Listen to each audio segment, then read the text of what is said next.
बिस्मिल्लाहिर्रहमानिर्रहीम। जियां त अॼु तालके सिजावल जुणे जो जे हिसाब सां जेके असां ॿ प्रेस क्लब आहियूं रजिस्ट्रेशन,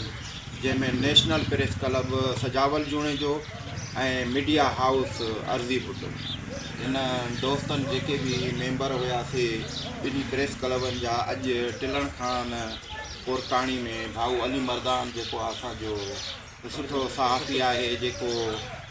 मीडिया हाउस अर्ज़ी बुटे जो पंहिंजो सरपरस्त आला आहे, इन वटि अॼु कचहरी थी ऐं असांजी मीटिंग थी।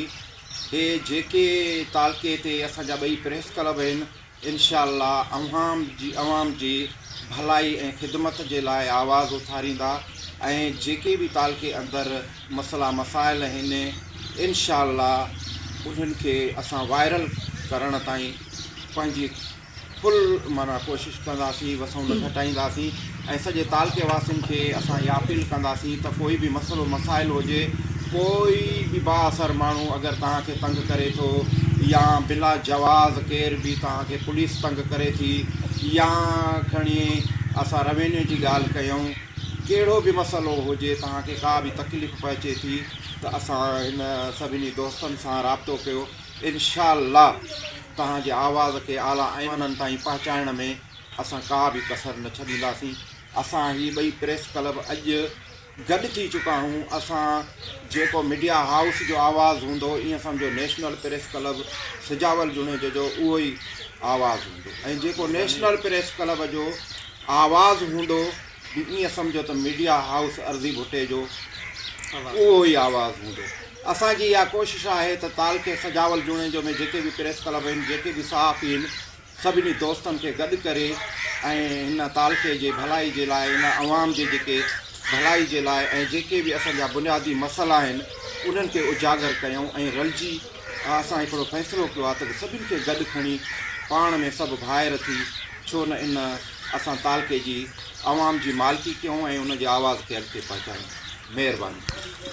औज़ुबिल्लाहि मिनश शैतानिर रजीम। बिस्मिल्लाहिर रहमानिर रहीम। जीअं त अॼु अल्हम्दुलिल्लाह ॻोठ टिलण खान कोरकाणी में असांजे मीडिया हाउस अर्ज़ी बुटे जे सरपरस्त आला जे तरफ़ां हिकु मीटिंग कोठाई वई ऐं उन में असांजा मोहसन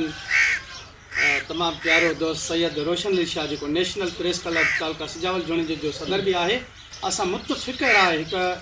फ़ैसिलो कयो आहे त असां नेशनल प्रेस क्लब ऐं मीडिया हाउस अर्ज़ी भुटो जी पूरी मुकमल टीम असां गॾिजी हिकिड़ी तालके जे अंदरि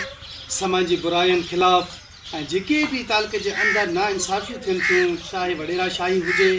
या पुलिस जूं नाजाइज़ियूं हुजनि या ॿियूं कुझु मारो मारी हुजे ज़ालिमनि जी तरफ़ां, इंशाअल्लाह असां हिकु आवाज़ थी करे असां गॾिजी कमु करण जे लाइ असां वचन कयो आहे। ऐं इंशाअल्लाह असां अवाम खे बि हिकिड़ी ॿी अपील कंदासीं त कंहिं जो बि जाइज़ मसइलो हुजे,